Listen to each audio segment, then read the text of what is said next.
WWE stuff because it was just so just ghetto. Like, I don't know how a better way to put it. It was just like this dirty, like underground type of environment, and it was like in a Masonic temple also. So it was like you're in a secret society to go in this place. They have all the local wrestling shows are in like Masonic temples or like high school gyms or like bingo halls and stuff, and it's just dudes doing it because they love doing it, you know? Exactly. And it was so over the top, ridiculous, and like just amateur, and I loved it. It was amazing. That's awesome. Well, do you ever talk to Chris? Chris Schrader? Yeah, he used to wrestle like that. Yeah. He was actually supposed to go to the live thing at Hampton Coliseum with us. Okay. And then he couldn't go at the last minute or whatever. So, but yeah, I haven't talked to him in forever. Yeah. He was a professional wrestler of some note, I think. I actually did. I did his T-shirt for him. Oh, there his you Back go. to the Future shirt. Yeah. That was a good shirt. Yeah. Look at you. You're in. I think it's awesome. That's really fun. I still don't know how I got to this point in life. You know what, man? But I'm fine with it. Nobody knows. I mean, you know, don't be ashamed of what you are and what you're doing. Oh, I'm definitely not. It's just, it's so bizarre for me. And but I've embraced it. I think because I'm in a place right now where I like just completely empty entertainment. Like I don't want to think when I watch TV. Like I'm watching the most like simple, goofy television shows. Oh, like I really got CBS. into. Yeah. You should watch CBS. No. I like funny shows. Oh, okay, never mind. I got into Comedy Bang Bang a few weeks ago. Oh, I love that show. Yeah, I like binged like 3 seasons of it in a weekend. Dennis has been singing Comedy Bang Bang's praises forever, right? Yes. Yeah, you even liked it when it was just a podcast, right? Yeah, I still listen to the podcast. Yeah. I've been hearing about it for a while. I just didn't get into it for some reason until like about a month ago. The show is very off the wall.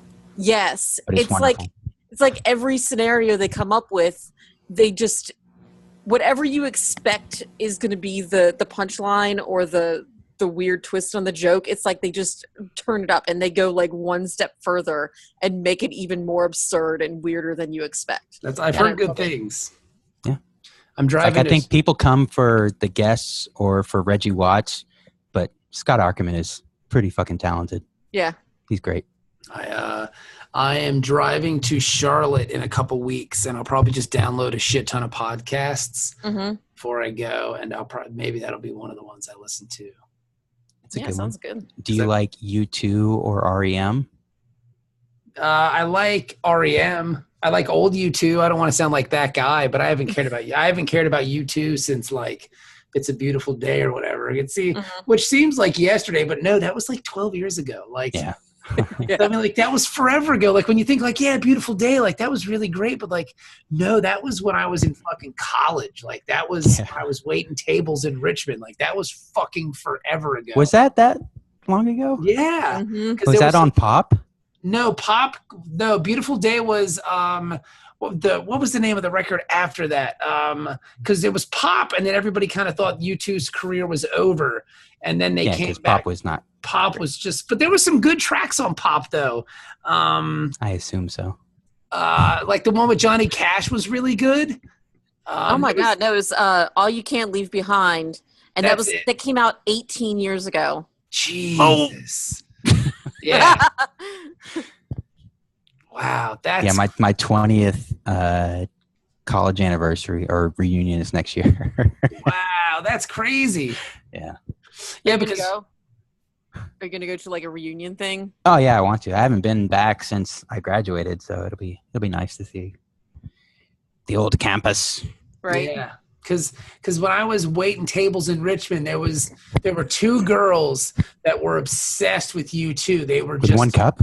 Yes, they were obsessed. That was even before that, Dennis. Like, Yeah. that's how long ago this was. Like, there was these two chicks that worked at the restaurant, and they were obsessed with U2, and they were going to see like their tour, like the Beautiful Day tour, several stops, because we were in Richmond, so they can go to Baltimore, they can go to Raleigh, they could hit a couple of them. And I was like, yeah, dude, like, fucking Unforgettable Fire is such a great record. And they're like, what are you talking about? I'm like, huh? Like, what? Like, they had no idea. They don't know anything before Rattle and Hum. Yeah, They're like it was all just like a blur. They just thought U2. They were the way I looked at music when I was 7, where I just thought like, oh, Born in the USA is the first Bruce Springsteen album because it's the first one I've ever heard of. Yeah, exactly. I had no idea of his catalog. Yeah, I love Phil Collins. Oh, do you like Genesis? What's Genesis? Yeah, what? Bible? Huh? Why are you trying to get religious, man? I don't get what you're talking about. I love Peter Gabriel. Yeah. Don't talk to me about Genesis. So it was just weird, man. Project Genesis? Are they going to restart this? I love Rathacon. Dennis, I got to tell you, I like the goatee. It looks nice. Yeah? Yeah. Trying it out. Looks good. Yeah. I'm trying to grow one too. It's not Jenny, coming up very fast. I like your goatee too. Yeah. Oh, thank you. Wow, that was 1998. Holy fuck. Well, the reason why I asked if you like them is because the guy who hosts Comedy Bang Bang does a podcast with Adam Scott from Parks and Recreation. Oh, okay. About U2, and there's one about REM also. Okay, all right. It's pretty good.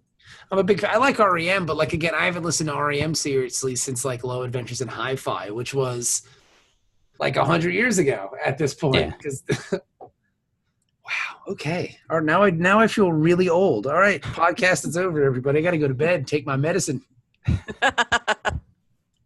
Yeah, I remember buying like the Monster CD. Yeah. Buying a CD. Yeah. I mean, that's something that dates you now. That was a wonderful record too. Yeah. Like that's when REM started playing loud again. Like they plugged in and they were like rocking. Like, what's the first album you guys bought? Was it a tape or a cassette or a CD or vinyl? What was it? I think by the time I started listening to music, we were already buying CDs because like my family got into buying CDs like stupid early. Like I don't even know that I ever owned a cassette, like an actual cassette that I purchased. You never owned a Walkman? I did, but I always just bought the CD and then dubbed it onto a tape, or I made mixtapes from the radio or something. That's awesome. Like I never bought tapes. It was weird. Like, 'cause we started buying CDs in like 1986 or something like that. Oh my gosh, you were right on the you were like that leading edge. Wow, that's really impressive. Yeah. And it was like I think my first CD was like Debbie Gibson or some crap, because we got the Columbia House CD club, and everybody in the family got to pick a CD out of the little, the stamp booklet that they send you in the newspaper or whatever. Yeah. Yeah, and I was like, I guess I want that one. Okay. Okay, I dig that. What about you, Bob? The first 45 I ever had was the Thompson Twins. The 33. Nice. I had the 33, the single, because the 33s are the singles. So the first 33 I ever had was the Thompson Twins, Hold Me Now. Yep. The first tape that I ever had was when I got my first stereo for Christmas when I was a kid, and it was very much in the vein of Columbia House. And I got Purple Rain and Come On Feel the Noise by Quiet Riot and Rat, Round and Round. Like I got like 3 of them, and those were the 3 I really remember. And my first CD that I ever got was the Danny Elfman Batman score. Ooh, yes. Yeah, that's a good one. That was the We first. actually got that on vinyl. Wow, really? Yeah. That's because my parents would buy vinyls for some reason, so we begged them to buy the Batman Hell, I'm still buying soundtrack. Yeah, right. The Batman soundtrack is really great. Like the score for that is really fun. That because for the movie they transitioned it into the animated series, and it's wonderful. Yeah. And then I can remember one of the first CDs that I bought myself. That was a gift. Was I got Public Enemy. The one with what is it? Takes a Nation of Millions. Takes a Nation of Millions. Yeah. And the first song on there is about the apocalypse or whatever, like something it's like the title is Apocalypse, and I had no idea what that was, so I had to look it up in the dictionary because I was like, what are they talking about? Apocalypse, and I was like, oh, okay. So yeah, and that was a Columbia House purchase, but yeah, so that was cool. I missed that. Yeah, I think Fear of a Black Planet was one of the first ones I got, but also the first cassettes I got were like Nevermind by Nirvana and Alice in Chains' Dirt. Okay, see, I had those on CD. Yeah, well, I wasn't high class at that point. Me neither. I mean, my CD player was old and like my CD, because it was one of the flip up ones. You know what I'm saying? And the mechanism was kind of jammed in it, so it didn't close tight enough. You so put a book on top of it or something? I actually had to put like a coffee can of pennies on it to close it all the way. So those things, especially if you use them in your car, because I had the Velcro on the bottom so I could sit them on my dash, and so the top would always pop off. So I bought like a little piece of Velcro that you could attach. And like. Yeah, I remember release the lid. In my first fancy car that I had, I bought, because when I was working in high school, I had I had a job. I stocked shelves at the Oceana Commissary, which was a government contracting job. I worked with handicapped adults, and so like they had like non-handicapped kind of like supervising and shit like that and helping out. But these were pretty high functioning like guys with dyslexia and shit like that. So I did that, and I made like. I'm sure it's more than just dyslexia. No, I mean there were some dyslexic dudes there. There were a couple. Really? Of guys. Yeah, like I mean it was a pretty broad net, is what I'm saying. You know. Yeah. But I made like $17 an hour as like a high school kid. It was nuts. And so I bought like a sweet like RX-7 that had a block pump stereo system in it. Like I don't know, it was fancy at the time. But the CDs, before you would put them in the player, you had to put them in this like skip proof plastic box. So the magazine that holds them. Yeah. Mike Powers, a friend of all of ours, was in my car for the first time and didn't know this and just stuck a CD player in the CD deck without putting it in the magazine.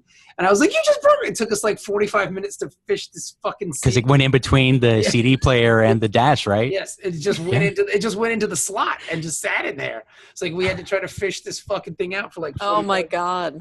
We were on our way to school. I was driving him to school that day and I was like, dude, my fucking CD player is broken. I'd had this car for like 4 days, but I got it out. But yeah, that was cool. Yeah, the first CD player I had in the car was aftermarket, so it wasn't perfectly fit for my car, so it had a little space in between the CD player and the dash. So if you weren't careful and tried to change CDs while you're driving, you could throw one back into the dash and like, no. Like, remember having to do that as a kid, like change your stereo out because like you had like a shitty old AM radio, so you had to put like a tape deck in there or something. Yeah. That whole thing now it's just so. Do they even sell like radios like that anymore? Tape adapter for your CD player. Yeah. You can still do that, but like so many cars now have stereos that are like just built into the car. Like my Mazda, I don't think I could replace the stereo if I wanted to because it's got like the little like the display and all this stuff, and it's like embedded in the car. Yeah. You'd have to remove all of that. Yeah, exactly. But remember going to like the like you could go to Sears or like to one of the electronic stores, and there would just be a wall of displays and tape decks and CD players that were hooked up, and you could just press a little red button. I want to hear this one. Like that doesn't happen at Best Buy. I mean, I assume somebody's still doing it. You know? Do they? Like you can just buy like a radio for your car? Yeah, there's like gotta be because people want ones that have more amperage or whatever. Yeah, but I think can't you just do that with amps and shit? Like you could, but I'm gonna look up. Some people want a whole complete system. Well, I know I bought my first car when I was in college. It was a Mitsubishi Eclipse. Nice. And I went to Best Buy and I picked out the stereo I wanted, plus the amp, plus the subwoofer, and I had it all installed and everything. And it was like, you know. I guess they still do because Pioneer's got one here. Yeah. All right. Some people are brand loyal. All right. Does this fit in my vehicle? I hope you ain't loyal to Iowa because they ain't around anymore. That's really weird that people replace because I mean a lot of the stereos in the car now are pretty sweet. Like I don't see why. Yeah. And I think now we're so used to listening to headphones. You know, that your car stereo doesn't sound so bad anymore compared to like before you could only really listen at home on your stereo at home. Like who has a stereo at home anymore really? Yeah. that they listen to music on. It's true. Right. I just listen on my PS3 or my computer machine. Yeah. Or I have that shitty little record player that I got over there that works. But like I have a friend who's super into like old stereos, like he rebuilds them. So like he'll go to like a thrift store and like find a crappy record player and basically rebuild it. And he's got like old house speakers and stuff in the whole 9 yards. And like he has all these sweet old records and he's got everything. So I think he even has like an 8-track. It's like when you go to his house, it's like stepping back into a time ago where people had stereos in their homes. What if he would fix my record player for me? I mean, he probably would if you could get it to him in Cincinnati. Oh, well, shit. Did you guys parents have 8-tracks? Yes. No, mine did not. Okay. Yeah, mine did. We got plenty of use out of it too. Plenty of old Motown 8-tracks. We had one of those big like stereos that looked like a buffet where you opened up the top of it. Yeah, we had one of those forever. I know exactly what you're talking about. Those things were awesome. Has a turntable on top. Yeah. And had a turntable and like a tuner for the radio and a 8-track player. 8-track and all that cassette shit. Player. Yeah. It was crazy. Yeah. We had the thing where like it was like a component system, I guess, and like it was just kind of like a tall cabinet, and then you would buy each part of the stereo system that you wanted. Like if you wanted a CD player, you bought that, and you could buy like the carousel, or you could buy the tape deck separate, and like everything was just separate pieces. And then you could get the turntable on top or whatever if you wanted.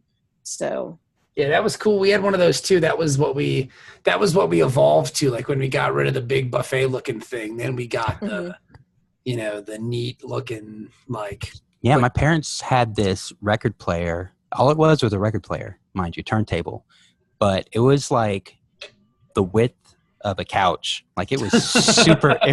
And all it was were these 2 giant speakers, and in the middle is where the turntable was. And you'd open the top and then change the record or whatever, and the thing would just blast out music. It was. My cousin. I'm sure now it'd probably be worth thousands of dollars.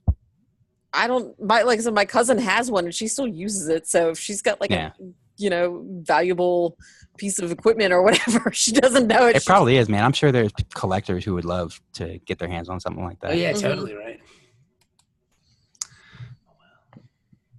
This was your Dork Trek walk down memory lane. Yep. Tom was a man could listen exactly. to a record player. Well, it fits because my phonograph. I listened to Mary Had a Little Lamb. It works because we're talking about our man Bashir, which is episode 10 of season 4, which Bashir plays like a jet-setting, suave, debonair spy of James Bond. Bobo James Bond. Yeah. But it works. I mean, it's fun to see that like Bashir has a James Bond thing and Data has a Sherlock Holmes thing. So again, it's just British writers of different eras. Mm-hmm. Yeah. Conan Doyle for Data and Ian Fleming for Bashir. Mm-hmm. The jet setter. I like this episode. I got to tell you. Yeah. It's really fun. I do like it, but I will say my favorite thing about it is his little valet. Yes. What's her name? Mona Loves It. Yes, Mona loves it. Her real name is fucking preposterous. Yes, Marcy Brickhouse. Marcy Brickhouse. I was like, no way. They didn't even really need to change her name. Like they could have just went with Marcia Brickhouse. I had to Google her, just make sure that wasn't like her porn name or something. Nope, Marcia Brickhouse. There she is. Marcy Brickhouse. That would have been an amazing name. She's a brick. Yeah. Ow. You don't really need to change Commander Brickhouse. We saw her in Star Trek 2009. Yep. Yeah. Don't need to change her name because she's got an awesome name already. She's mighty. Yep. Just letting it all hang out. Brickhouse, 5'8". Yeah. Other works where she started a TV commercial for Brute, sacking Troy Aikman, if you remember that one.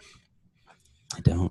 Me neither. But it's on her. I mean, I'll have to seek it out. She ain't done shit because it's on her IMDb page. Like that's exactly. That's the first thing. Did you know?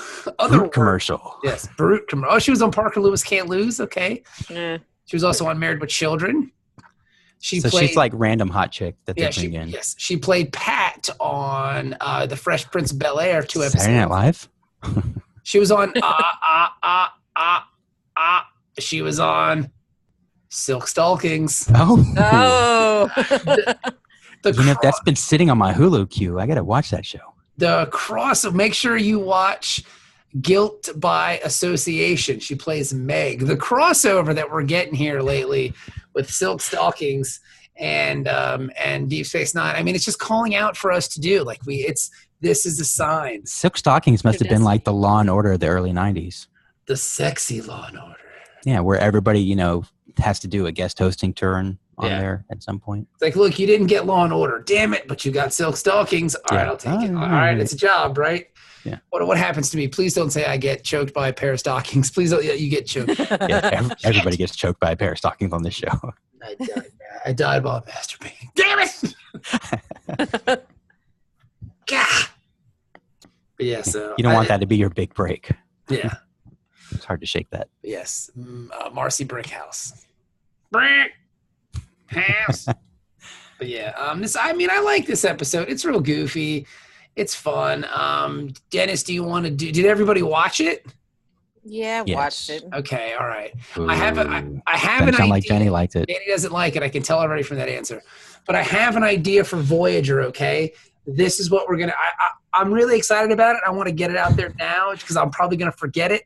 Because last week we were talking about how it's fun to talk to someone about the episode who hadn't seen it. Jenny mentioned how she was going to try to not watch all of Voyager and just have us talk to her or about any of Voyager, right? She was just going to avoid a Voyager. Voyager. So what I thought we could do is, I didn't think it'd be fair if Jenny skipped every episode. So when we get to Voyager, what I want to do is I want to have like a Wheel of Voyager. And then it'll have our names on it. And at the end of the episode, we'll spin the wheel to see who doesn't have to watch next week's episode. Come on. No whammies. Big episode. I have a Here we wheel. go. I got it covered. Yeah, so what we'll do is we'll put everybody's name, and one of them will just be everyone has to watch. Or one of them will be no one has to watch. And then Everyone has to watch is the whammy. Yeah, that's the whammy. And the big money is no one has to watch. We just read the description. Yeah. And then we end up talking about Silk Stockings. But yeah, that's what I want to do. I want to get a Voyager wheel. That could be one of the slices on the wheel. A Silk Stockings episode instead of a Voyager episode. We just completely skipped the Voyager episode. I'm writing this down. This is brilliant. I really thought it would be fun because it was enjoyable to have someone tell me what happened, then I can base my reactions on. And, Jenny really doesn't want to watch Voyager. Voyager gets better around season 5, but we got to get to season 5. I'm coming around on Voyager. Like, I'm just not amped on watching it. Like, especially because DS9 is like, it quickly became my favorite Star Trek series. Yeah. And just the idea of watching something that most people that I've talked to that have watched Voyager are like just not amped on it. Even people who are really into Star Trek. And are just Neelix is the fucking worst. Like I hated him so much. He be gaslighting that poor girl, whatever her name is, like just gaslighting her like a champ because I guess they date. Well, they're the only people on the ship from the Delta Quadrant. Yeah, so it's kind of like when a black woman would show up on the Enterprise and everybody go, all right, Geordi, she's yours. Exactly. So this is kind of how that works with them, with Felix and what's her name, Kayla or whatever the fuck? Cass. I don't know. Yeah. Yeah, so they're together, but she is into Tom Prince, who's like the handsome, balding flyboy. And it's funny because he is the handsome, balding flyboy. Like Paris. Yeah. So, but your man Neelix be just gas. Oh, I don't trust him around you, and you need to watch it. And you're crazy. I can't believe you don't see it. And she's just like, what? I don't understand. Yeah. To be honest, I've seen before we started reviewing DS9, I had seen more episodes of Voyager than I had of DS9, and I hated it. Yeah. And I wasn't really into DS9 as much because I had only seen a few of the first couple of season episodes. But now it's like my eyes are open to DS9, but I know it's not going to happen with Voyager. No, I will say once Neelix's girlfriend leaves and they bring in 7 of 9, the show improves, but it's very 7 of 9 heavy. Yeah. Because when I was watching Heroes and Icons, around the end of the year last year, I was watching a lot of Voyager, like seasons 5, 6, and 7, and it's a lot. Well, they finally get somebody on the ship who's actually interesting. Because Yeah. everybody else is just because when they first start, there's a lot of potential with the whole Federation crew versus the Maquis crew. They put that shit out quick. Yeah, but by like the 3rd or 4th episode, there's no more conflict between them, and it's like that could have been the whole first season. Yeah, you know. And I do like Torres. She's the like half Puerto Rican, half Klingon. I mean, right? Like, I think that's what they're going for. Yeah. Yeah, because she looks Puerto Rican. Like, I'm just assuming she will cut you. Yeah, and she's half Klingon. She likes wild sex, and she's Klingon. She has 2 vaginas, and she's Klingon. But yeah, so that's the way. That's the thing we're gonna invent: the Wheel of Voyager. Got it. I think it's fair. Listeners, hold us to this. Yeah, because we will forget. The wheel. I'm gonna make a theme song and everything for the end of the show. Wheel of Voyager. We spin it at the end of every episode to figure out who's not watching next week. Yeah, because that's the only way. That's the only fair way to do it. To figure out who's not watching. That's awesome. Thanks. I was really happy. Who knows? Maybe by the time we get to it in a couple of years, they'll have technology where we can do it virtually in Zoom. What? Watch Voyager in Zoom, or have like a wheel that goes around our pictures and stops on one of our pictures. It's like Russian roulette, but with Voyager. Somehow, some way. Yeah. Wheel of I like it. All right. Well, let's get to our man Bashir. Who wants to do the spiel about what happened? I can do it, I guess. Let me pull it up. Do it, Dennis. Do it. Yeah. So Bashir is in the holodeck, and he's pretending he's a secret agent, just like Bob said. Yeah. He's James Bondish kind of guy. James, yeah. Can I ask you guys a question? Introduces himself as Bashir. Sure. Go ahead, Jenny. Is this like the first like true holodeck episode of DS9 that's like basically holodeck from start to finish? Yeah, I think so. I want to say this is like the first wacky holodeck. Because the only ones before this are like, they go play baseball, or the guy wants to bang Kira. Yeah. So he keeps trying to trick her to go into the holosuite with him. Yeah, this is strictly like the first holodeck episode. Okay. That's what I was thinking, but I just want to make sure that like I was remembering right, or if I didn't miss one or something. Well, that's pretty good considering it's season 4, episode 10. Yeah. We got I think this far. is the first. This is the first transporter accident one too, isn't it? That's hard to say. Yeah, that is hard to say. I think it is. As far as transporter right. accident. Oh no! Wait, no. Isn't there? There's one where they go to the. No, wait. That's when they're going through the wormhole, where they go back to the mirror universe, right? They're coming through the wormhole in that. I thought, but didn't they send no? Because Homeboy came through on the transporter. But they meant to, didn't they? I know there's one where they went through the wormhole and they got sent to the mirror universe. But isn't there one where your man Miles Smiley comes back and takes him the second time through the transporter? Yeah, but that wasn't an accident. Right, like he used the transporter to get into the ship, basically. All right. Yeah. Like, so this might be the first transporter accident one. Okay. Which, if you think about TNG, like a quarter of every season was either a holodeck accident or a transport accident, and they got them both in one episode here. I think that's what kind of like put me off of this episode right from the beginning. I was just like, this is a fucking TNG episode. Dang, that's ruthless, son.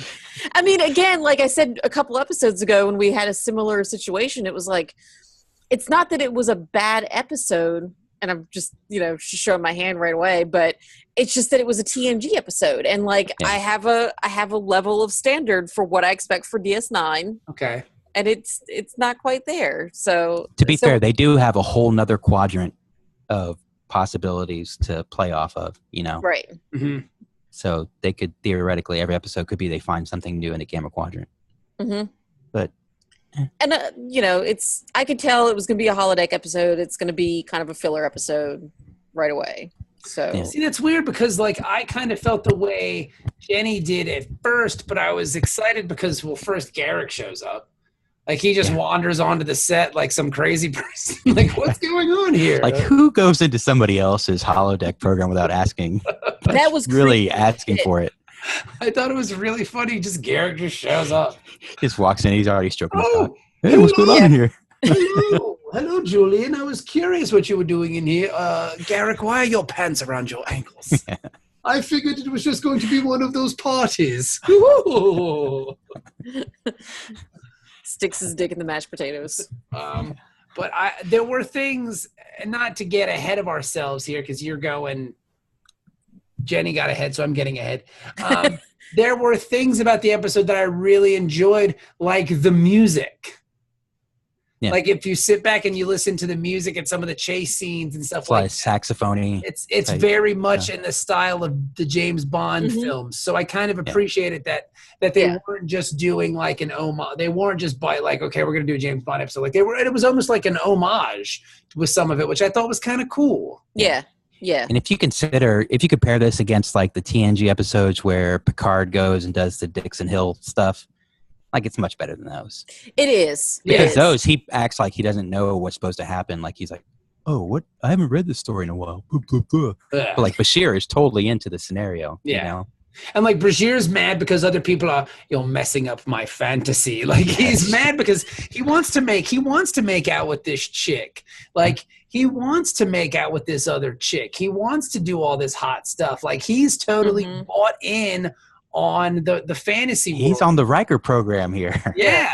Like he's a loser in real life. He's got to have a holodeck program to make himself feel cool. And again, I still wish we would have done the web comic where someone looks in on the holodeck and just sees fucking Julian kissing nothing and like humping nothing. Like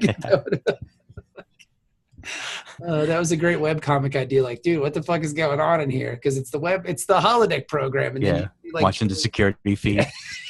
That'd have been the best. But anywho, but yes. Is he getting pegged? Is that what's happening? He's sucking somebody else's dick? No, it's got to be at least 3 guys because he's stroking 2 while he's sucking 1. Hey, man, who am I to blame? Who am I to fucking judge? I mean, you get it how you can get it. But anyway, so... and that's when Garrick shows up. Yeah. Oh, hello! Is this a bad time?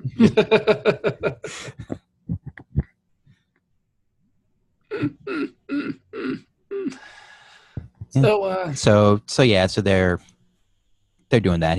Bashir decides to let him stick around because he's already ruined everything with that blonde chick. Yeah, the blonde chick just split. Yeah.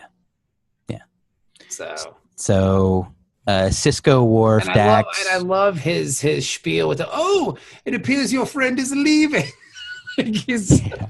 I wonder whatever could have sent her away. Yeah. And your lizard face. I appreciated that they have laws about holodecks and who's like, oh, you're not allowed in here. You broke into my holodeck program. That's illegal. Yeah. Like they actually made laws about this. I'm sending you to space jail. It's basically just like peeping Tom laws almost. Yeah. Or, I mean, Julian, you really should have put a sock on the holodeck suite door so I knew you wouldn't be masturbating. You would think Quark would want to limit that kind of stuff because it's bad for business. Yeah, right. But it can get kinky. Yeah, but Garrick's like, he's sneaky, so he probably just broke in. He got past Quark. He was hiding in the corner before Bashir even came in there. Very possible. Yeah. But yeah, and I think it's also cool that it's Garrick because Garrick is a real spy and Julian's pretending to be one. Yeah. Mm-hmm. And so Garrick and he's all the way he's criticizing on it. He starts breaking stones right away. Whose apartment is this? Like mine? Like you're a spy? Clearly I joined the wrong Secret Service, he said. Right. I thought it was a great line. I'm just a simple tailor now. Yeah. But then back on the runabout, Dennis, what happens? Yeah, so most of the main people, Cisco, Worf, Dax, Kira, and O'Brien are coming back from somewhere. And they are sabotaged. Oh, I can't stand it. Warp core is about to breach. I know you planned it. Yeah. Oh, yeah, and they can't even eject the warp core because it's been sabotaged. Yeah. So Eddington is in ops, and he's trying to beam him out. Oh, but if it's up to Eddington, shit's gonna go south because he's a security guy. Even though he's got a yellow shirt, he doesn't know shit about transporters. Yeah, he don't know shit about shit. Yeah. So pretty much all the important people that know how to fix shit are on the runabout. Yeah. But immediately there's no stakes because they're not going to all die. Right. I honestly think that was one of the biggest things that took me out of this episode. I was like, okay. Yeah. We know that they're going to get rescued. If I thought that they were actually going to let somebody die, I might have been, on the edge of my seat a little bit more, invested in the episode. But I don't think they didn't make us wait to the commercial break or anything, right? Because I think Kira shows up pretty much right away in the Hollow Suite. Yeah. After that, so because we know watching it, these people are not dead. Yeah. But we figure out pretty quickly what's going to happen. They're all characters in the Hollow Suite. Yeah, program. their likenesses or their whatever terms they use. They're non-player characters in this whole thing. They're NPC exactly. They're NPCs in this game. Yeah. And I mean, they're sexy NPCs because I mean, they've been doing a good job lately showing off Kira's gazangas. Yeah, all of them look pretty good. Yeah. Kira's Worf looked pretty tight in his little tuxedo. And you can tell Worf really enjoys a cigar. Yeah. Because he was blowing smoke rings and stuff. Everybody in this episode enjoyed cigars. Looking like Bilbo Baggins in there. But yeah, it was cool, man. I got Kira's got some big hands. Yeah, I think that was the same dress she was wearing when she had Nog's head when they were trying to treat that guy in the Hollow Suite because they were kind of doing the same pan up her legs to her body or whatever. I think it was the same look. Maybe that's that's her good side or something. Yeah. I don't know. But she's got some big gazangas. Yeah. Yeah, she hides them in her little weird uniform.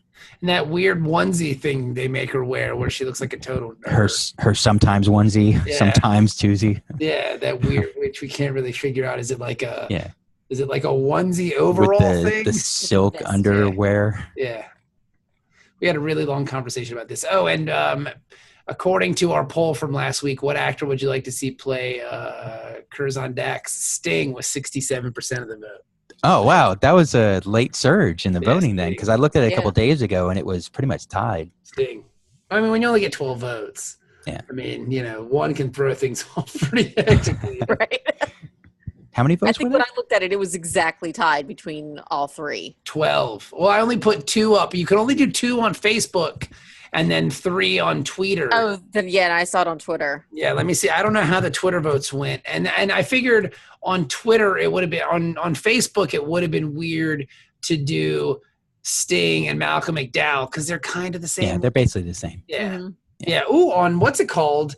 That's weird. On what's it called here on the tweeters, it's 33% Sting, 33% Christopher Plummer, and 34% Malcolm McDowell, 18 votes. Okay, yeah, that's what I saw the other day. Yeah. So it's probably exactly the same amount. It's well, round up, somebody's got to have 34%. And that was only one day because I missed. They must have all got 6 votes. Yeah. Yeah. Maybe Malcolm McDowell wins just because. So, so I will say, though, the Foursquare, I was vindicated. There was a lot of people. There were people who I'm really liking these polls, man. They're making me look smart. The polls are fun. So we got to come up with a poll for this episode. But they've been coming naturally, so it's pretty fun. Mm-hmm. Yeah. So, organic polls. And I've been listening to entirely too much Dan Le Batard lately. So I really like Dan Le Batard. Yeah. So anywho. So everything on the ship basically breaks on the station. Even everything except for the Hollow Suite essentially breaks on the ship. Yeah. It seems like, and they eventually figure out, they're appearing into the Hollow Suite, and so they tell Bashir, just keep it going, because we don't know what will happen if you end the program. It may delete their transporter patterns, or we don't know what's going to happen. They can die. So you can't freeze program. You can't exit or anything like that. So that's kind of like the tension the whole time is trying not to get anybody killed and trying to keep Garrick from ending the program so he can leave. Yeah. And of course they find out like pretty early on too that the safety's off as always. Yeah, because he starts bleeding when they get in that fight. Yeah. He gets shot in the neck or in the face, or no, he gets punched in the face. Yeah. Scary. Oh no, we can actually get hurt. What? Oh no. Yeah. Life sucks when we can actually get hurt. Danger. So Kira's there. She's a Russian spy from the KGB. Her accent's not bad.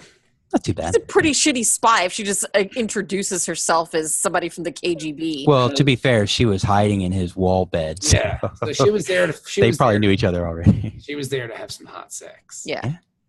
I'm just here to fuck. Yeah. Oh, two of you? All right. Come on, boys. Ready. Put me in, coach. I am here to spy your vagina. KGB stands for Kira Gets Boned. Yes.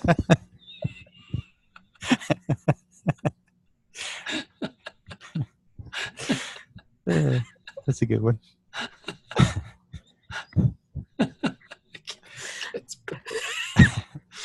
All right, well, we're done here.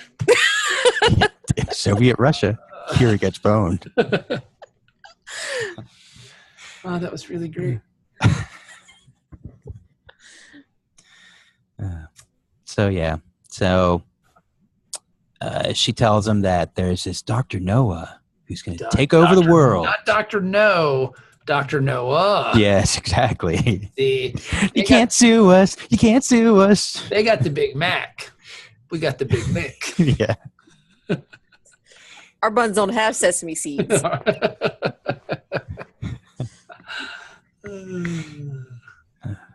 Isn't that's Samuel L. Jackson's first movie, right? Yes, but he plays the guy robbing the store. Yeah. Yeah. Yeah, and then he's in Do the Right Thing. Yeah. And he looks like he's 100 years old. He hasn't aged. He hasn't actually aged. He's actually gotten younger. Yes. He hasn't aged since Somehow. that day. If you look at him in, Fresh. Goodfellas, like he looks old as shit. Yeah. Yeah. When he played Stax. Yeah. Yeah. He looks pretty good now. Yeah. So they got to find this Dr. Noah and rescue Professor Honey Bear, who is Dax. Who came up with these names? I don't know. They're just shitty James I mean, Bond it's ripoff. it's James Bond. Yeah. Pussy galore, basically. Yes. Okay, yeah. They couldn't use Pussy galore for some reason on network television. Yes. So they did Mona Loves It. What does she love? This fucking thing. My fucking cock. She loves my cock in her mouth. I'm Julian Bashir. Right. Have sex with your face. But yeah, now as I was watching the episode, I was curious if they picked Kira to play the Russian because maybe she did the best accent out of the two. Maybe she does a better a Russian accent than the other one. It's possible. You know, like I'm sure when they were lining up, like I'm sure Cisco's like, "Ooh, I want to play the crazy person." I think that was the first casting decision. I want to play the crazy evil bad guy. Yeah. Whatever role he was going to get, he was going to end up being the crazy person anyway. Even if he was the spy, it would have been the same. I believe Justin Miner, one of our Twitter heroes, said you guys are going to love this episode because Bashir is perfect. He is. He is. This is the part he was born to play. He should have played this role in an actual James Bond movie. I would have loved to see this show like become a spinoff where there's just Bashir the spy and his weird snake friend who go around and solve mysteries. Yeah. Actually, instead of Jonathan Pryce in that one James Bond movie, they should have had Cisco play the media mogul. That would have been great. It would have been awesome. Because he's really fun. He's super crazy. Yeah.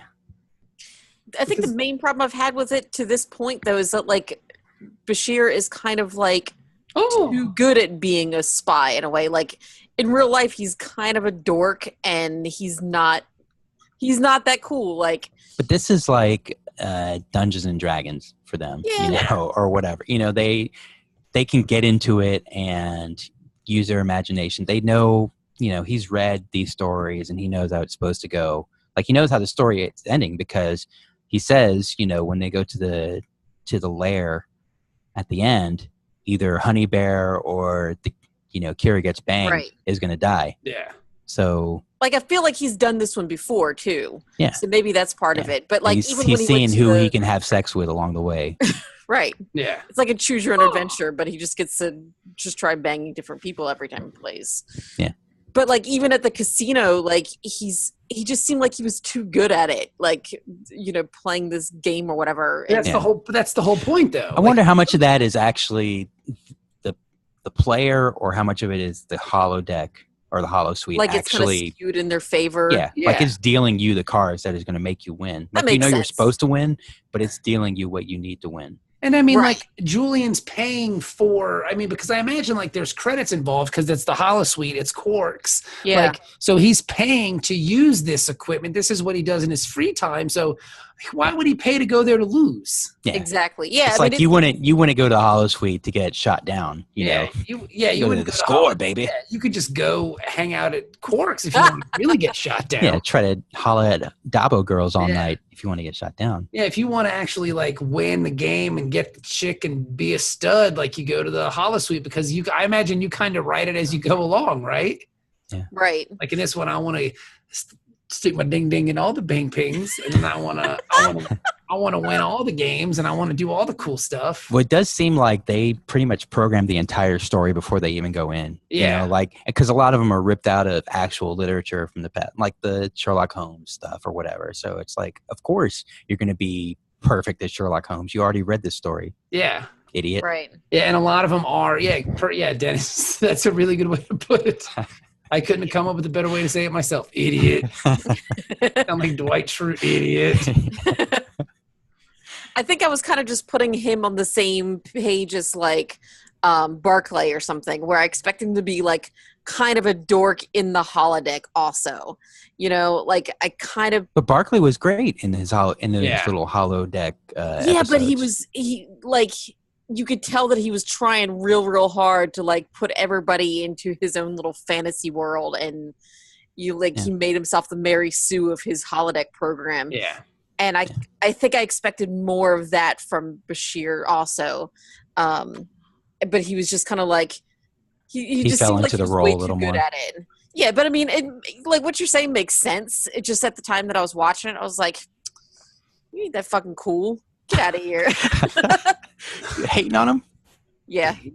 That's the whole thing, though. I mean, like, even in Bashir's ones, he was too cool. Fucking remember that episode where he was sword fighting the three of them, the three musketeers, and beat them all. Barclay. Yeah, when Barclay was kicking their ass. Yeah. So. But even then, he's, like, over the top, just dorky. I mean, like, he's winning and stuff, but you can tell that he's just being a giant dork about it too. Yeah. So yeah, and whatever. I think like Bashir's bad guys they seem more capable than the bad guys in Barclay's one. Barclay's one were a bunch of buffoons. Barclay had the difficulty turned way down low. Yeah. He had it on beginner mode. Well, why not? I mean, you kind of want some challenge, I would think. I would love to see. Why don't we ever see Riker's holodeck programs? Because those are dirty. The safety protocols are off. Yeah, the STD protocols are clearly off now.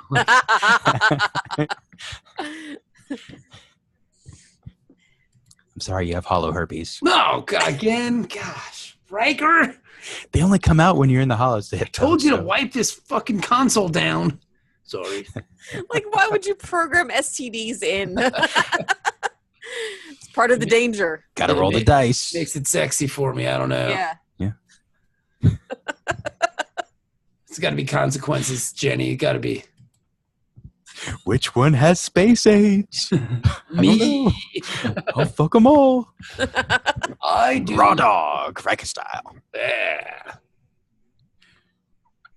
They're doing their thing and they're having a good time, and then all of a sudden, Mrs. Mona's gotta have it or whatever the fuck her name is comes in, and she's dead. She got stabbed in the back, yo. And then a bunch of assassins show up, and their leader, what is his name? Smiley. Python or whatever? Yeah, Snake. Snake. Yeah. And he's doing kind of a Snake Plissken thing from Escape from New York. He's got that kind of vibe going on with the eye patch and stuff. It's Miles O'Brien. Yeah. He's Snake with a perm. Yeah. Yeah. He's like the uncool version. I would like to see Kurt Russell with a perm. That would be awesome. Somewhere Kurt Russell somewhere wherever he is, he just went, nah, dude. Escape from St. Louis. Yeah. Let's Photoshop that after the show. Escape from perm. Escape from the salon. Yeah. Escape from Vidal Sassoon. Escape from the humidity because it's bad for my curls. baby. Just hairspraying it. Oh, God, this is so bad for my hair. I'm sorry, Mr. President. Your daughter's going to stay there. I can't help you. It's bad. It's bad for my Jerry curl. Yeah. But yeah, he shows up and they beat him up, but they don't kill him because fucking Natasha wants to shoot him, and Bashir's like, no, don't do it. Yeah. And then they start talking Star Trek gobbledygook. And true to form, the Russian chick is like, I don't understand what you're talking about. What is happening here? You silly American. You silly American boy. Let's have sex. I'm sure they did. Yeah, I'm sure they all fucked her. Yeah. Of course. Because he knows they're not going to be able to remember anything that happens in the holosuite. Yeah. And I thought it was cool, it's too. Between me and you, Garrick. When she shows up. See how good you are at keeping a secret. I also appreciated the fact that when she did show up, Garrick starts making fun of him like, oh, okay, I see how your fantasies are, you sick maniac. Yeah. Right. Kira Nerys ain't wearing no clothes, baby. Yeah. You a pervert. I am not. You knew that anyway. Yeah. I mean, you don't have to be a great spy to figure that one out. I am not a pervert. Come on, Julian. Pretty sure Garrick watches them in the holodeck. Oh, yeah. I mean, he watches all of them. That's part of being a spy. That's the cool part. Got to know how they have sex. Yeah. He's spying on people having sex in the holosuite. Yeah. That's what kind of spy he is. I'm going to go join the CIA like tomorrow. Yeah. What do you think the NSA wants to get all of our web traffic for? Can't see me. Can't see me. But yeah, so we have sensors everywhere. Sensors in your butt. I actually got a spam email like about a week ago or so that supposedly was from like a Russian hacker. What? That like it grabbed my camera and like turned my camera on and watched me masturbate while I was looking at porn. And it was all this like kind of threatening stuff like, oh, you have really weird tastes. If you don't want anybody to know about your adult porn sites that you visit, you send us $480 American dollars. And I was like, no, I'm That's fine. totally a Black Mirror episode. Like, wow. Can you just send me the video because I want to watch it? Yeah, exactly. Well, what day was that? I was busy that day. Yeah. It wasn't me. I should be charging you, baby, to watch me masturbate. Exactly. That's weird. There is a Black Mirror episode pretty much about that, though. I'm sure there is. Yeah. I haven't watched all those yet. They're a little too dark, a little too heavy sometimes. Oh, then don't watch that one because that one's pretty dark. I mean, it's about people getting caught masturbating. So. I mean, so there's a plus side. Yeah. I don't understand though. Like, what's the big deal? Well, the hacker, like Jenny says, a hacker blackmails them into doing things. But I mean, everybody masturbates in front of the computer. Like, what's the problem? But what do they masturbate to? I mean, if you're watching kitty porn and masturbating, well, yeah, but maybe you don't want that to get out. Yeah, but that's something that you deserve to be punished for. And I'm totally okay with that. But like, if I'm, you're not going to shock me at this point. I mean, like if somebody came out and was like, oh my God, Dennis was watching two guys bang a chick, I'd be like, yeah, okay, what's the problem? You know what I'm saying? Yeah, like, I mean, that's standard fare nowadays. Yeah. Yeah, so it's like, I don't understand. Dennis is watching 4 black guys bang some poor white woman. Yeah, what's the big deal? Like, again, what's the issue here? Is my That camera? sounds like an appetizer. Yeah, like Have you been watching my porn? It would have to be something really, really weird, Yeah. At this point, I mean, who am I to judge? You know what I'm saying? Like, So I don't know. That seems like a shitty Black Mirror episode. But I mean, to be fair, it was kiddie porn, and so Okay, well then, they didn't want that to get out. Yeah, but I have no sympathy for you, and I would like that to get out. So Exactly, you're a dickhead. Mm-hmm. So I'm actually rooting for the people to get you in trouble in that one. You know what I'm saying? Yeah. Because that would be a really short Black Mirror episode. Hey, you were watching gay porn. Like, okay, like what's like, I'm gay. I'm watching it right now. Yeah. What's the problem? But we're gonna tell your friends.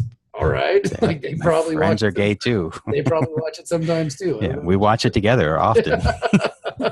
Exactly. We actually made one of these. Like, I don't think it's a big deal. I like watching myself. We were just watching our work. I don't understand that we were critiquing ourselves. Yeah. I'm in an edit studio right now. What are you? I mean, and we're not even watching the sex part. We're trying to get our acting chops better. So. Can't you tell? I live in Van Nuys, California. What do you think I'm doing here? I'm an editor for a porn production studio. So. All right. So they go to the casino because they need an in to meet Dr. Noah and Worf's character. Dr. No. That is important. That's right. Because Juvenile is telling him. Dr. Noah.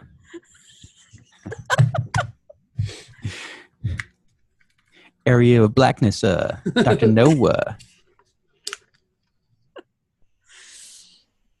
So they go there and he wins all the money so that they can francs. Yeah. 5 million Frank Stallones. Yep. Frank Stallone. And then Worf is doing a good job. Worf looks really nice in a white tuxedo jacket, by the way. Yeah. And he's really digging that cigar. He's really great at the cigar too, because somehow he didn't suck in any of the poison gas, but he was able to spit it out through the cigar somehow. Well, when mouth you're skills. Yeah. I bet he can tie a cherry stem into a knot. Yeah, he can suck the chrome off of a trailer hitch. Good joke.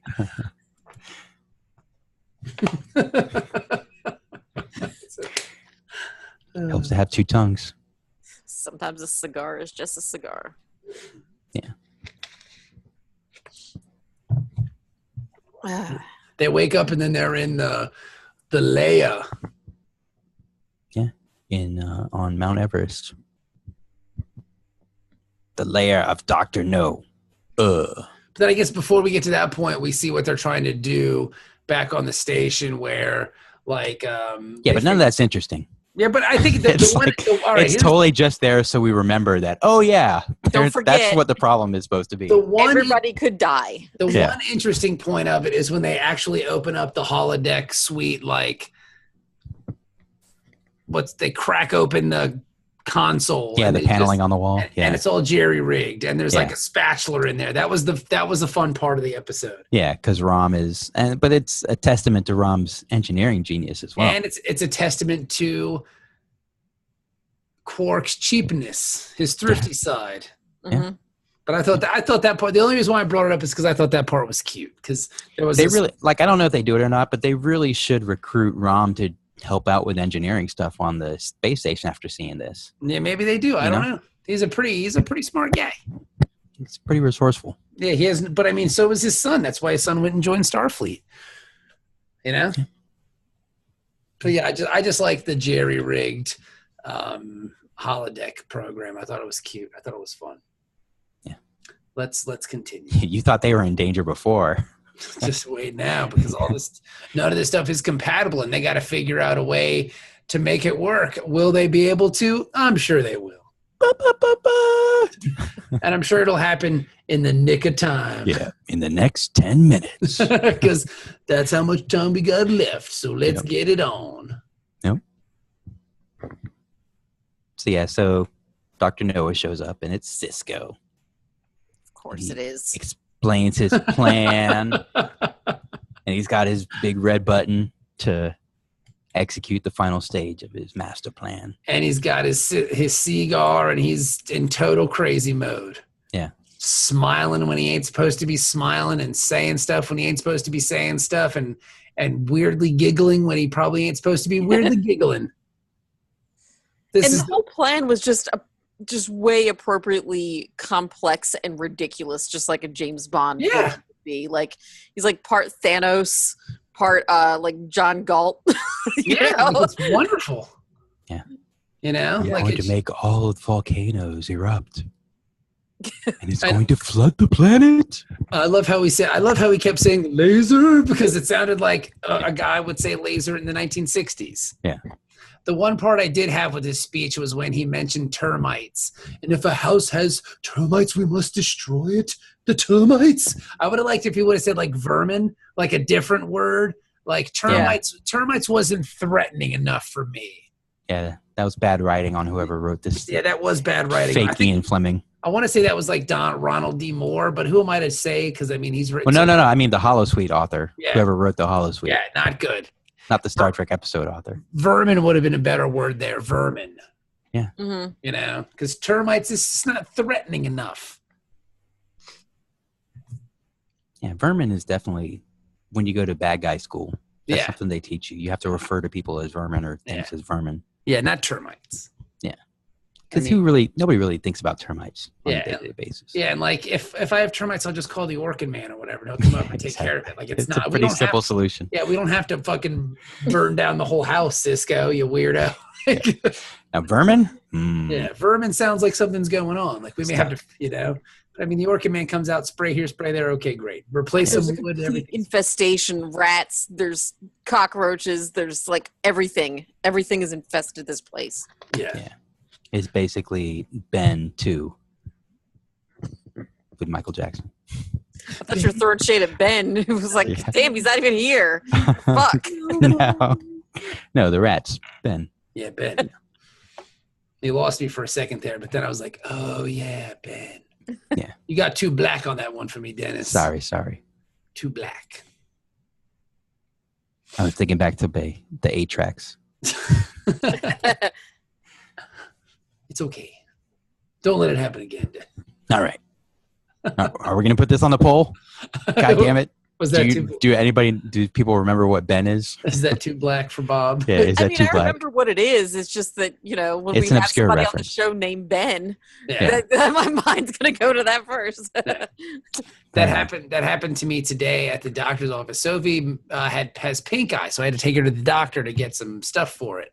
And like the nurses at my doctor's office, the people that work there, they don't wear like nurses uniforms anymore. Now they just wear jeans and like zip ups and like with a t-shirt that says the name of the pediatrics office on it, which I thought was kind of weird.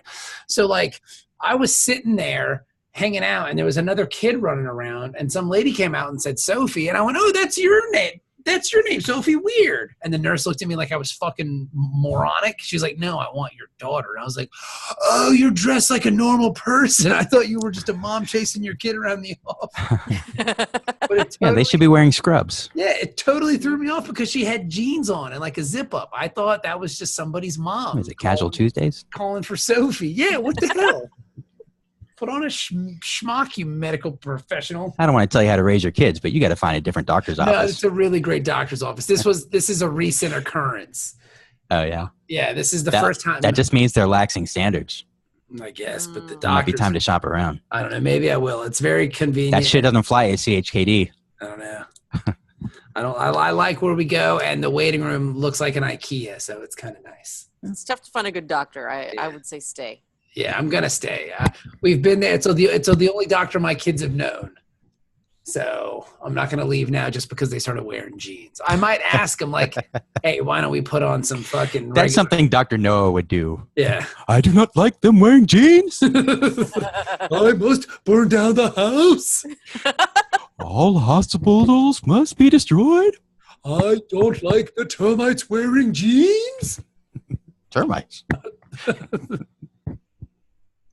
You catch my drift, I guess. When you start letting the termites wear jeans, Everything goes to hell in a handbasket. I'm going to tell you what, though. Everybody's smoking cigars in this episode because Kira's smoking one and Cisco's smoking one. And everybody's just puffing away on these cigars. Yeah. And then all of a sudden we see nerdy Dax, who's this. She's working with him. And they're doing their little thing over there. And they're going to shoot fucking lasers into which is so Austin Powers, shitty James Bond. Like, I couldn't tell, though, like, was she in love with Dr. Noah or... mind controlled, or maybe she was abused mentally. Yeah. Did they smooch? I thought they smooched.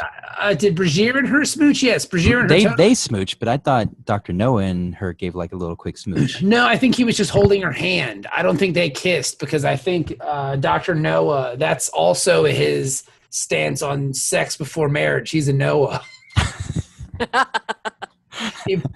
He believes in abstinence, and that's what he's trying to prove here. He's he's a man of God. We can save the world with abstinence. That's why he's trying to make a flood, because he's Noah. Yeah.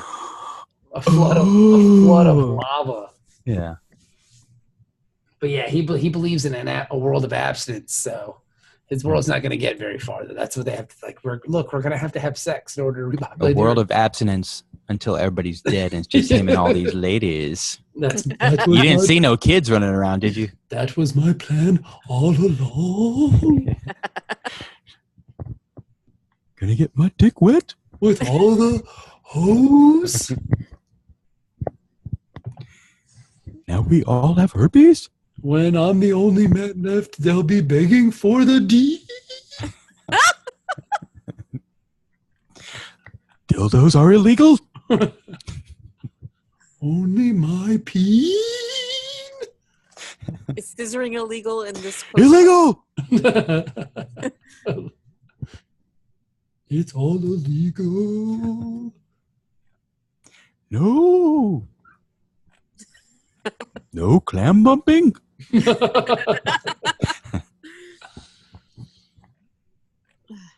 So, but we get to the end, and then they tie him to the laser in typical James Bond style, and Garrick's mad because he's going to die. He just wants to leave. And he's telling Julian, like, look, man, just end the damn program so we can get out of here. Like, what do you want from me? We can't die. And Julian refuses to do it. And he seduces the geologist in the worst Honey Bear in the worst possible way. He's just like, hey, she must be super easy. Yeah, you look really nice today. She's like, thanks. Yeah. Why don't you take off your glasses so we can smooch, baby? I don't understand how we got the key from her. Like, that's the thing I didn't get. Like, she just gave it to him. Oh, she just gave it to him. She just gave it to him? Yeah. I thought he reached in her pocket when she kissed him. I thought I don't understand. I missed that. I must have missed that part. But then he got the key and they escaped. And then he's just yelling at him the whole time about fucking, you're not a real spy. You're being a real dick. Sometimes you got to make sacrifices and kill people. And I'm going to end So he shot him in the neck. Shoots him in the neck with that little Behringer. And I think this really turns Garrick on. He's like, oh my God, I've never been so hard. Yeah, they don't film below his waist after this. Because he's got a huge boner. Yeah.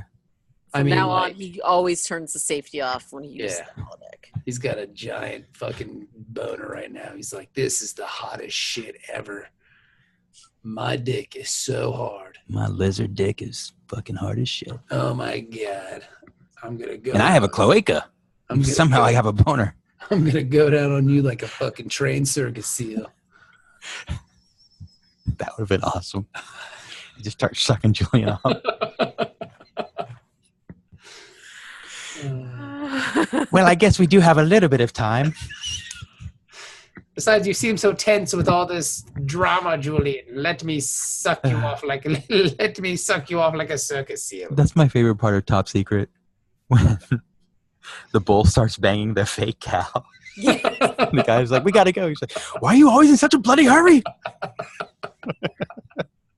I've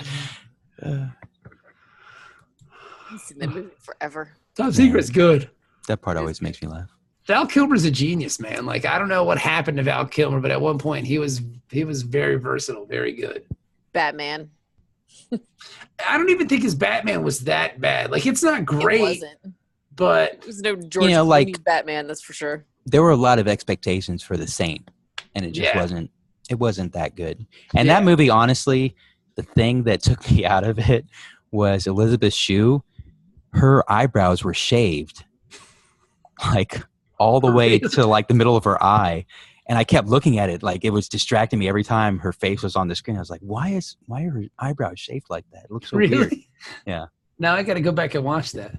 Yeah. Well, it'll ruin the movie for you. So. All right. Because The Saint was supposed to be his big thing, and it just didn't. Yeah, I mean, it was okay, but it wasn't that great. It wasn't straight garbage. Yeah, once Mission Impossible came out, I was like, well, Mission Impossible is much better than The Saint. Yeah. But I always liked The Saint. The TV shows is good with Roger Moore. But it's like, how many of those spy things can you have? Yeah. You know, like, you got Bond, you got The Man from U.N.C.L.E., you got because these were all, I mean, like, The Saint was a TV show, Man from U.N.C.L.E. was a TV show. There was a lot of spy. Well, back in those days, there was a lot of intrigue between the Russian. Now it's just Soviets, like, how many spy things can you really have? Did you guys see Atomic Blonde? Hackers. I have not seen that yet. That movie was good. I heard it was basically just female James Bond, which I'm in. It's like 1980s, like cyberpunk James Bond with cocaine. I mean, I want to see it. It's just I haven't kind of gotten to it yet. I think I've got like a free rental from Redbox or something. I'll probably cash in on that. I'd watch it. I really enjoyed it. Like, the violence is very much, I guess, in that John Wick style, like, kind of brutal to watch. Like, no one really wins these fights, if you catch my drift. Like, it's just people getting their ass kicked. And I mean, Charlize Theron's pretty enjoyable to watch. I mean, I don't know how you guys feel about Charlize Theron, but I like Charlize Theron. She's a badass. And she's making out with chicks and stuff, which is kind of cool. To be honest, like, when that movie Lucy came out, that's what I thought it was supposed to be. Yeah. That movie was terrible. But that was with Jennifer Lawrence, right? No, that was Scarlett Johansson. The new one is like Sparrow or something with Red Sparrow. Yeah. Yeah. That's it. Okay. Jennifer That's what Jennifer. Lucy came out like 3 years ago or something. We went to go see it, and it was just. Okay. That's probably what killed the Black Widow movie. To be honest with you. Okay. All right. Really? It was bad. Yeah, but I think she'll get a little more pull from it being a Marvel thing. I don't really get. I'm going to tell you, like, I know this. I don't get Jennifer Lawrence. Like, I don't. Not me either. It must be like an Instagram thing or something. I don't. I mean, like, I think she's kind of funny, but like, as an actress who can carry a film, it's like, nah, I don't see it. She's kind of dull. I couldn't. She's see great her in supporting roles. Like, she was in, oh man, what was that one where Christian Bale played like a overweight guy and Bradley Cooper had the curly hair? Yeah. American Hustle, I think. Yeah. She was good in that one, but she wasn't a main character in it. What were you going to say, Jenny? Oh, in that kind of role, I'm not really buying her as, the super sexy spy. Like, she kind of has like a baby face almost to me. Like, she looks a little bit too like youngish and kind of like she's just not tough enough looking for that type of role, Like the girl next door? Yeah, exactly. I can see that. And I do like her as like kind of more lighthearted, funnier roles. So yeah. I don't think she doesn't have like a wide range of emotions in her face, Yeah. She is a little too baby faced. I get that. Whereas like when you see Charlize Theron, you're like, oh, okay. Like, yeah. Yeah. I totally buy her just kicking people's asses all over the place because she looks like a badass. So, yeah. Yeah, I love Charlize Theron. Like, she's really great. I wonder if a lot of the Jennifer Lawrence love comes from the Hunger Games because all the tweens, read those books and then they like the movies, even though the movies aren't that good. Maybe. I don't know. I haven't seen the books. I haven't read the books. I haven't seen the movies. I don't know. They're all right. I mean, I've seen most of the movies. I never got around to watching the end. They're all right. I mean, it was fun. Like, just the first one's not bad, but then the second one's basically the first one again, but this time with yeah. The first one's basically the second one again. Yeah, I think I watched the first half of the last one was like a 2-part or something. And I think I watched the first half, but then they pulled them off of Netflix or something like that. And I was like, well, I don't care enough to go chase it down. So, I mean, that's how I feel about it. So it's not a high rating. Honestly, and the second one, besides the fact that it is the first one all over again, the thing that pissed me off the most about it is at the very end, they throw up the little emblem, like the Mockingbird emblem or whatever. And that's how they end the movie. I was like, that is so fucking corny. Isn't there 3 of them now? I think there's 4, right? There's 4 of those movies? I think the last story is basically like 2 parts. Yeah. Oh, they tried to pull that shit. Yeah. Yeah. Like they did with the Twilight, with ain't nobody the last movie is 2 movies. Son. Yeah. Ain't nobody giving a fuck about I mean, it's still not as ballsy as Peter Jackson making The Hobbit 1 book into 3 movies. Yeah, that's but what I'm saying. Yeah. At least you know but the thing about that though is at least you know The Hobbit has like a following, like where I mean you've got this book has been out for 70 years. I mean, people spent like $2 billion seeing the Lord of the Rings movie. Like some of those people will come back for these Hobbit movies. But I came back for the first 2 and then I was like, I can't be fucking bothered for this last one. I don't care anymore. Like I don't even know how they made that book 3 films. Exactly. Yeah, I mean they just added like more fighting, you know. The fights were like in the books, the fights were, let's say, 5 pages. Mm-hmm. But in the movie, it's like 2 hours. Yeah, of fighting. It's like Black Hawk Down with fucking midgets. Yeah, there's no way the barrel scene where they're going down the river was that long in the book. The barrel scene in the book lasted like 10 minutes in the movie. Really? Yeah. Okay.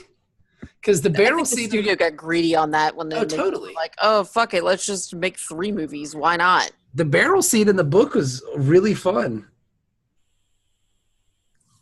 It's a good book. Yeah, the book's great. All right, interesting. All right, well, so anyways, Bashir blows up the world.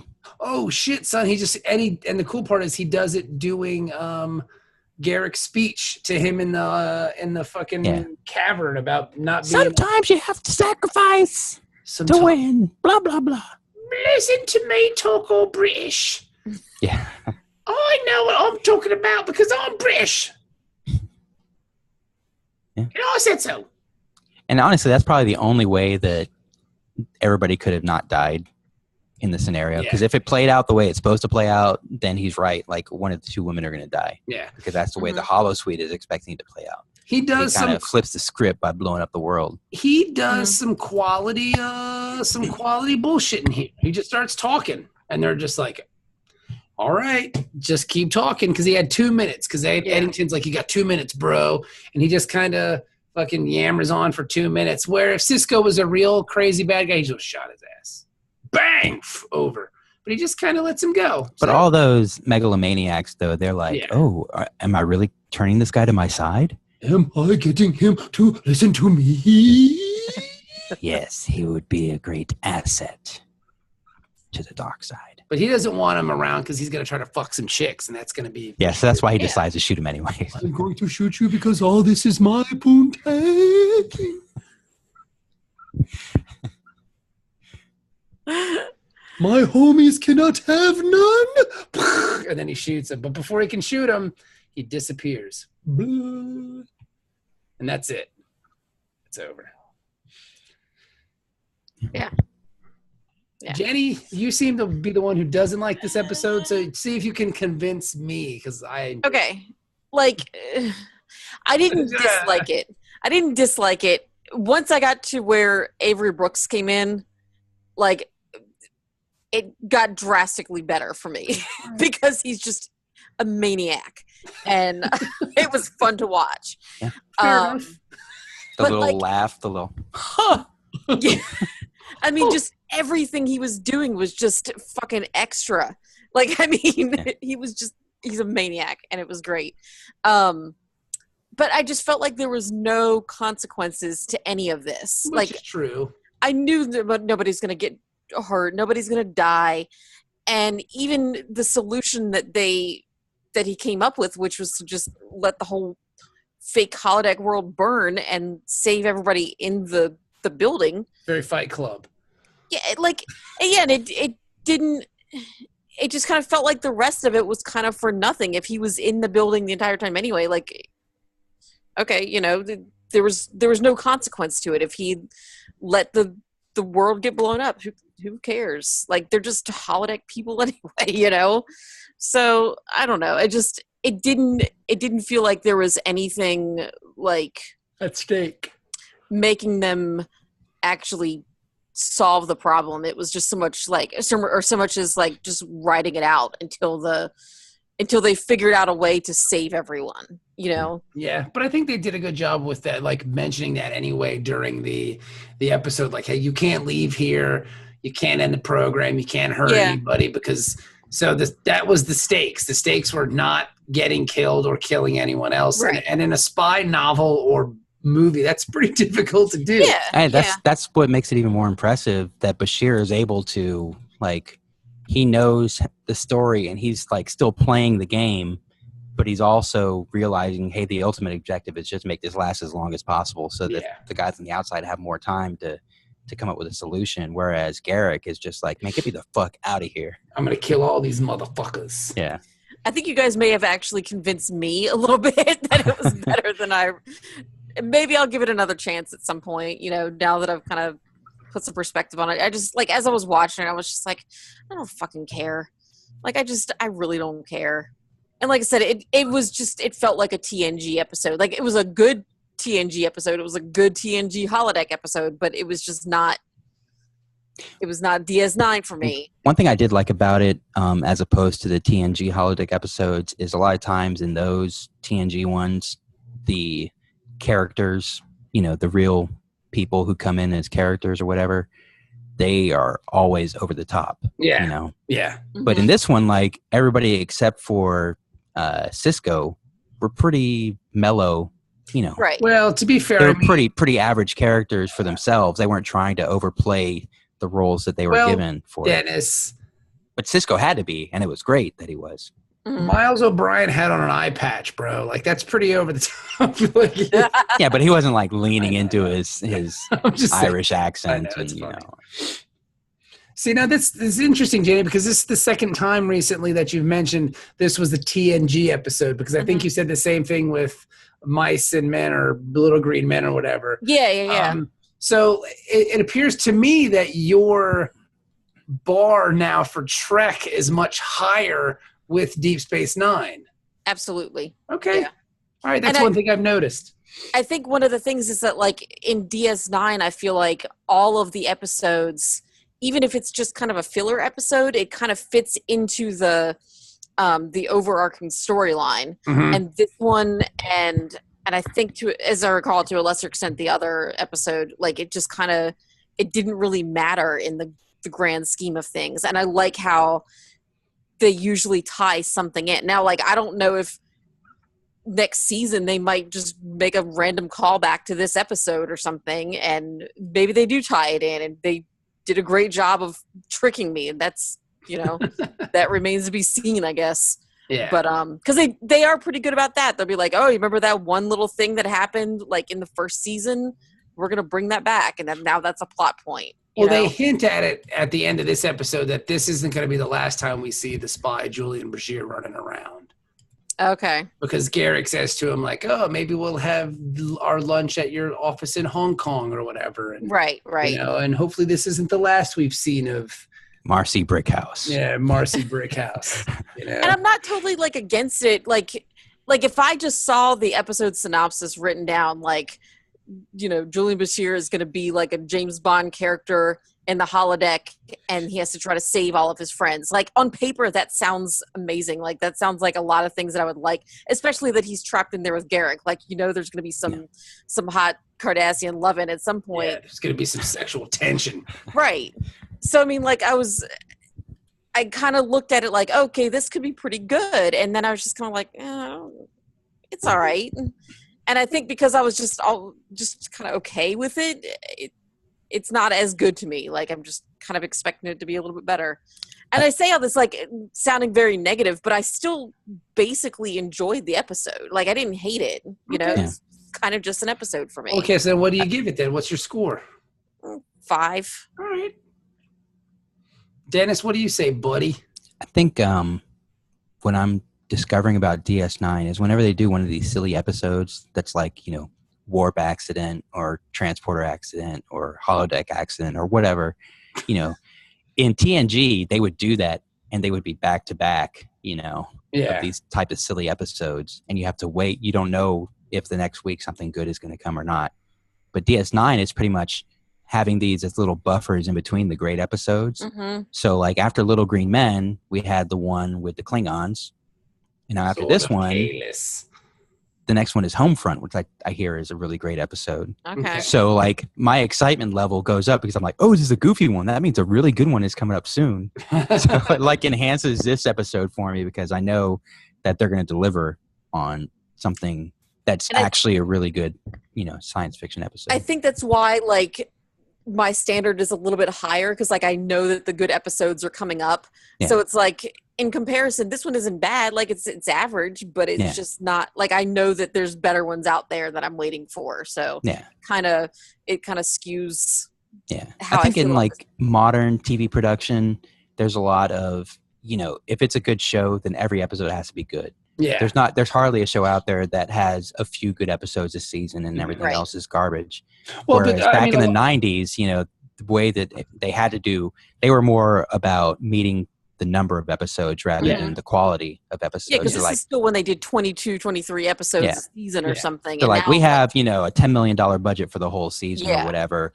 Here are the episodes we're going to spend it on, and the rest of them we just have to make do with bottle episodes for whatever. Right. You know, they get stuck in the turbo lift. Whereas now you're doing, you know, 16 episodes a season. So or 10 or 8 or whatever, you know. And if you're a British show, God, you can get away with 4. You know? But like, you know, so you can do a lot less. Like 15 episodes was Discovery. That's it. 15. Exactly.